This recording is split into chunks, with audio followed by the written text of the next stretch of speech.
இந்த நேரத்தில் நம்ம மனசுல இருக்கிறத மக்கள் கிட்ட சொல்லி ஆகணும். தூத்துக்குடி ஸ்னோலினோட அம்மா என்ன அவங்களோட தம்பி, இன்னும் அவங்க பொண்ணுக்கு நான் தாய் மாமன்னு சொன்னாங்க. அந்த அக்காவோட குழந்தைக்கு மட்டும் இல்லைங்க, என்ன அண்ணனா தம்பியா நினைக்கிற தமிழ்நாட்டில் இருக்கிற என்னோட எல்லா சகோதரிகளின் குழந்தைகளுக்கும் நான் இன்னைக்கு மட்டும் இல்ல, என்னைக்குமே ஒரு தாய் மாமனா தான் இருப்பேன். நீங்க எல்லாரும் என்னுடைய ரத்த உறவு, கூட பிறந்த பொறுப்பு. என் வீட்டு ரேஷன் கார்டுல வேணா உங்க பேர் இல்லாம இருக்கலாம், உங்க வீட்டு ரேஷன் கார்டுல வேணா என் பேர் இல்லாம இருக்கலாம். ஆனா நாம் எல்லாரும் ஒண்ணுதான், உறவு தான். நமக்கு இடையே எந்த அரசியலும் உள்ள நுழையவே முடியாது. என்கிட்ட இருந்து உங்களையும் உங்ககிட்ட இருந்து என்னையும் எந்த சக்தியாலும் பிரிக்கவே முடியாது. அப்புறம் நான் ஒன்னும் இந்த மார்க்கெட் போனதுக்கு அப்புறம், ரிட்டையர் ஆனதுக்கு அப்புறம் அடைக்கலம் தேடி அரசியலுக்கு வரல, படைக்கலனோட வந்திருக்கிறோம்.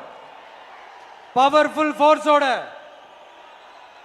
மாபெரும் படை வரிசையோட, எல்லாத்துக்கும் தயாராகி தான் வந்திருக்கிறோம். இவ்வளவு தயாரா நாம அரசியலுக்கு வர்றதுக்கு ரொம்ப ரொம்ப முக்கிய காரணம் ஒண்ணு இருக்கு. அது என்ன தெரியுமா? நன்றி கடன், நன்றி கடன், நன்றி கடன்.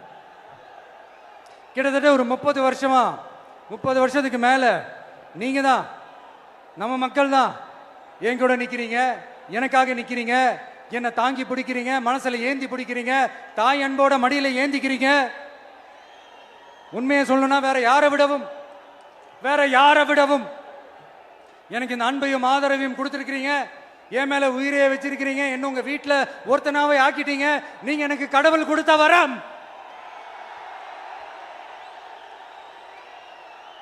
உலகம் பூரா நமக்காக நம்ம கூட நிக்கிற நம்ம மக்களை நான் எப்படி மறப்பேன்?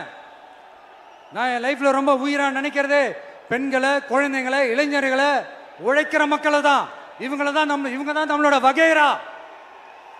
இதை பார்த்து தான் நம்மளோட எதிரிகளுக்கு பத்தி எரியுது. அதுக்காக நாம் என்ன செய்ய முடியும்? அதனால நம்ம உறவுகளை, சொந்தத்தை, வகைராவை யாருக்காகவும் எதுக்காகவும் விட்டு கொடுக்க முடியாது இல்லையா? Here at this moment among this August gathering, I want to open my heart and say I enjoy people, I respect people, I worship people.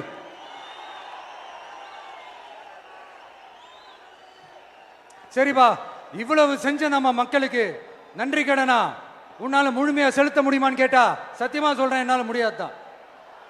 இன்னும் எத்தனை ஜென்மம் எடுத்தாலும் அந்த நன்றி கடனை என்னால தீர்க்கவே முடியாது. அப்புறம் என்ன மானாவுக்கடா நீ வந்திருக்க அதானே கேக்குறீங்க? மைண்ட் வாய்ஸ் கேட்ட மாதிரி இருந்து. வாழ்நாள் முழுக்க நம்ம மக்களுக்காக ஆதரவா துணையா நிக்கிறத தவிர, அவங்களுக்காக உழைக்கிறத தவிர எனக்கு வேற எந்த எண்ணமும் இல்லை. எனக்கு இப்ப வேற வேலையும் இல்லை. இனிமே எனக்கு இதுதான் என் வேலையே, என் கடன். இனி என் மக்களுக்கு பணி செய்து கிடப்பதே. இப்படியா ஹார்ட் டு ஹார்ட் யதார்த்தமா பேசிய பழகிட்டோம். இதுக்கு மேலேயும் எனக்கும் மக்களுக்கும் இடையே இருக்கிற அந்த உறவை பத்தி நான் பேச ஆரம்பிச்சேன்னா ஒரு மாதிரி எமோஷனல் ஆயிடுவேன். அப்புறம் அதை கண்ட்ரோல் பண்றது ரொம்ப கஷ்டம்.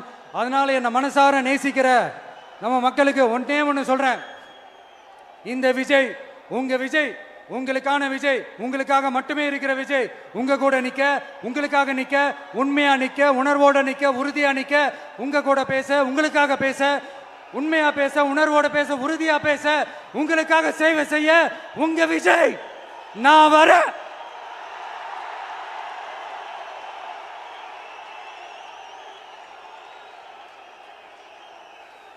சொல்லல முக்கியம், செயல் செயல் செயல் தான் முக்கியம். செய்கை தான் சும்மா சிறப்பா இருக்கணும். நான் ஆட்சிக்கு வந்தேன்னா சும்மா அது செய்வேன், இது செய்வேன், நல்லது செய்வேன், உருட்டுவேன், புரட்டுவேன், அதெல்லாம் கிடையாது. செய்யறதுக்கு, நல்லது செய்யறதுக்கு, நல்லது செய்யறதுக்கு மட்டும்தான் இந்த விஜய். அப்புறம் ஒரு அரசியல் தலைவன் அவன் சினிமாக்காரனா, நல்லவனா, கெட்டவனா, இதெல்லாம் தாண்டி அவன் உண்மையானவனா, அதுதான் ரொம்ப ரொம்ப முக்கியம். இது சம்பந்தமா ஒரு குட்டி கதை ஒன்று சொல்றேன். ஒரு நாட்டில் ஒரு ராஜா தனக்கு பக்கபலமா